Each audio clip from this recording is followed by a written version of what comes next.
Bonjour et bienvenue dans cette nouvelle vidéo. Si tu ne me connais pas, moi c'est Ginny. Aujourd'hui on va aborder un thème qui a été très peu abordé sur YouTube alors qu'on devrait en parler beaucoup plus. Ce sont les clichés sur la Corée du Sud. Et on va aborder plein de sujets différents sur ces fameux clichés sur la Corée du Sud. Alors installe-toi confortablement et c'est parti.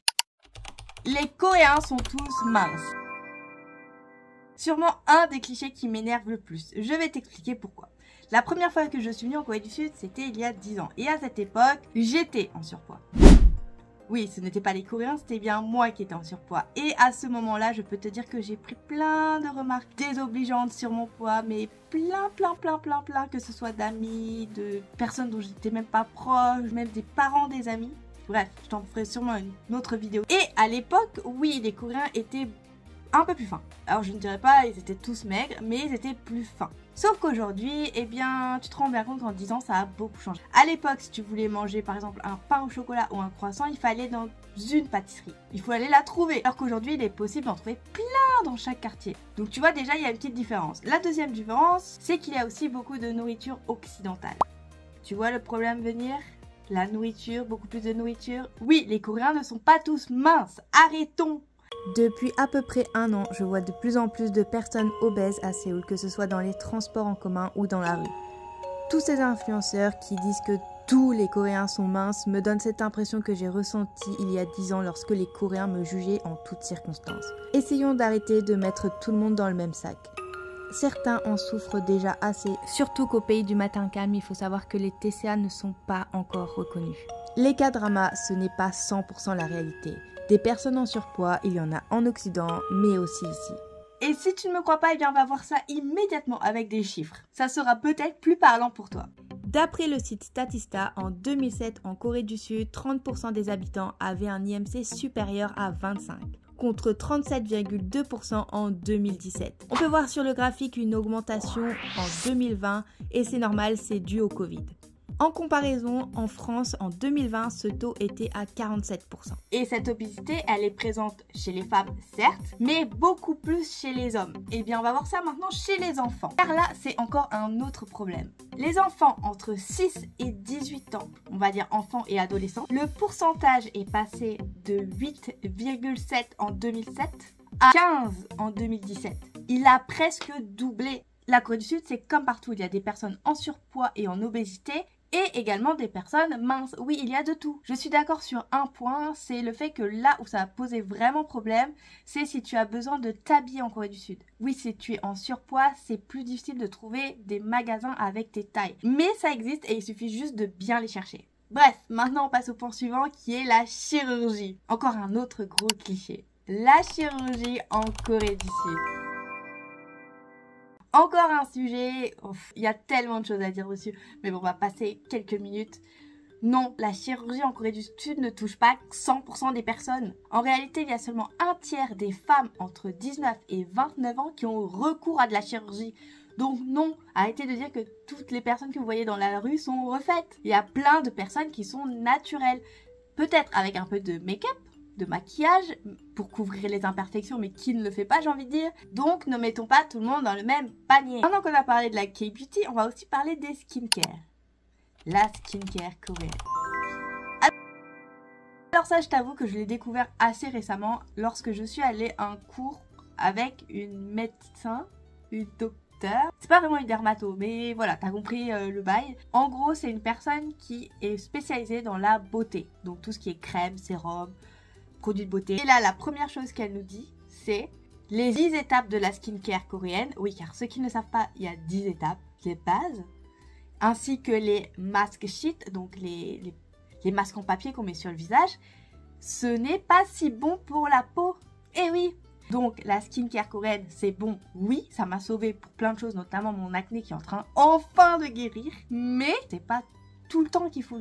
C'est pas une routine de 10 produits qu'il faut utiliser. Et également, pareil, elle nous a dit, si vous avez de l'acné, car ça c'est un domaine qui me touche personnellement, donc je veux bien en parler. Si vous avez des boutons, vous savez des patchs que l'on met sur les boutons pour qu'ils partent au bout d'une nuit. Elle a dit surtout ne pas les utiliser. Pourquoi ?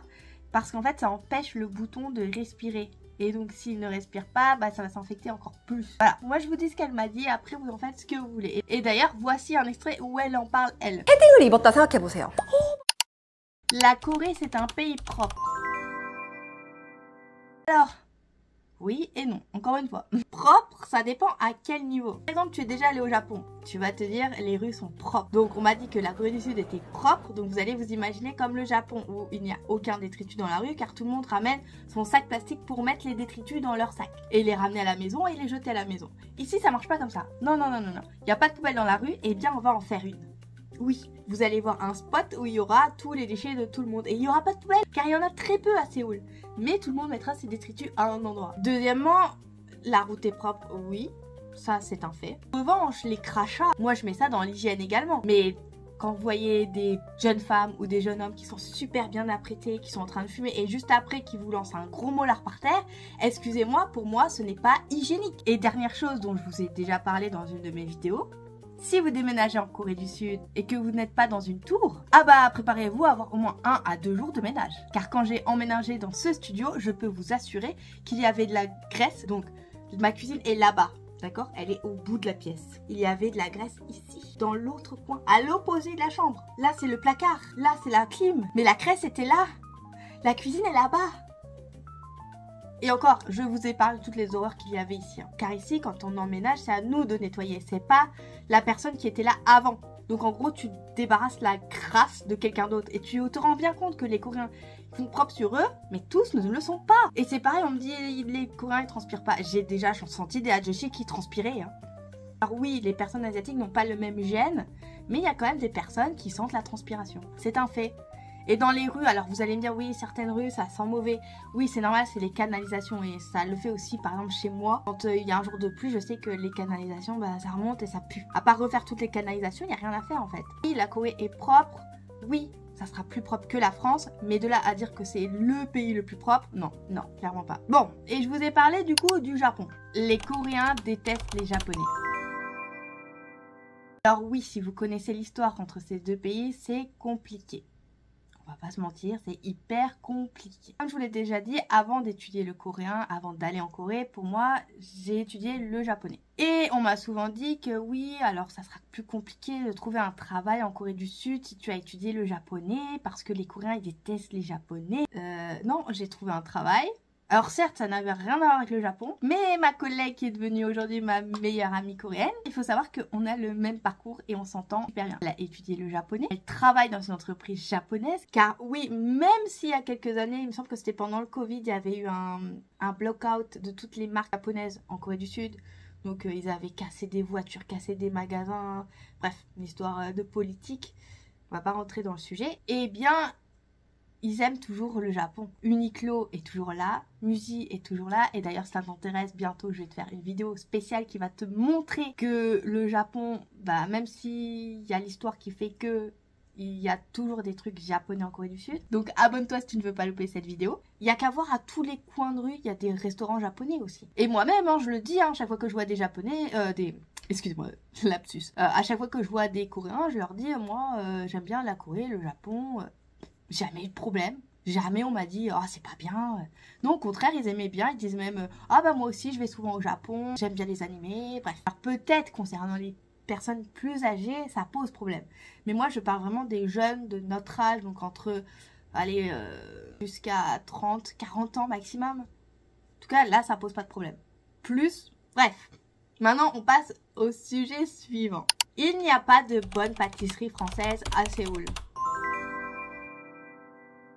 Oui, si vous allez dans Paris Baguette, ça sera pas aussi bon qu'en France. Mais encore, j'ai envie de dire, il y a des pâtisseries en France qui ne va pas celle de Paris Baguette. Paris Baguette est parfois meilleur que celui dans certaines boulangeries françaises. J'ai trouvé des croissants, des pains au chocolat, alors des éclairs, je crois pas que j'en ai encore vu. Ou testé, non, j'en ai pas testé. Des cannelés, qu'est-ce que j'ai mangé d'autre? Enfin bref, j'ai testé plein de pâtisseries et il y en a beaucoup qui sont très très bonne. Il y a les Français qui ont ouvert leur magasin. Par exemple, le meilleur boulanger de France de je ne sais plus quelle année qui a gagné et qui est maintenant en Corée du Sud alors qu'il n'a même pas de boulangerie en France. Alors oui, il en a dans toute l'Asie. C'est Gontran-Cherrier et franchement, un délice. Par contre, prévoyez votre porte-monnaie. Hein, parce que c'est pas les prix qu'on a en France. Hein. multipliez le prix peut-être par 4 pour un croissant. Et il y a aussi des boulangeries tenues par des Coréens qui sont délicieuses. Ah ça, je peux vous dire que j'en ai testé et il y en a qui sont vraiment très très bonnes. Donc non, je ne cracherai pas sur toutes les pâtisseries en Corée. Oui, certes, il y en a qui sont pas bonnes, mais en même temps, j'ai envie de dire, il y a plein de produits qui sont pas pareils qu'en France ou alors faut les importer. Je pense par exemple au beurre, que j'en ai acheté il y a quelques jours et que ça n'a pas du tout le goût du beurre. J'ai voulu tester une marque coréenne et en fait ça a le goût de margarine. Alors j'ai décidé que je vais vous montrer le beurre dont je vous parle pour que vous ne fassiez pas la même erreur que moi. Mais non, c'est pas du beurre, ok? Ça a le même goût que la margarine. Plus jamais. Et vous comprenez bien que pour faire des pâtisseries, margarine, beurre, c'est pas la même chose. Donc oui, il y a des pâtisseries françaises. Si ça vous manque quand vous venez en Corée, vous pourrez en trouver. Pas de soucis. C'était une vidéo un peu chill que j'avais envie de faire. Je me suis dit c'est un sujet qu'on n'entend pas beaucoup parler et que je pense que c'est quand même intéressant d'en parler, même s'il y a encore beaucoup plus de sujets. Mais je pense que là la vidéo elle aurait été trop longue. Enfin bref, voilà, si tu en veux une partie 2, n'hésite pas à me le dire en commentaire. Sinon si tu as aimé la vidéo, n'hésite pas à la liker, à la partager et à t'abonner. Et aussi si tu peux activer la cloche bleue. Oui, fais bien tous les paramètres, active toutes les vidéos pour que tu voies toutes les vidéos une fois qu'elles sortent. Et moi, je te dis à la semaine prochaine pour une nouvelle vidéo en direct de Corée du Sud. Annyeong!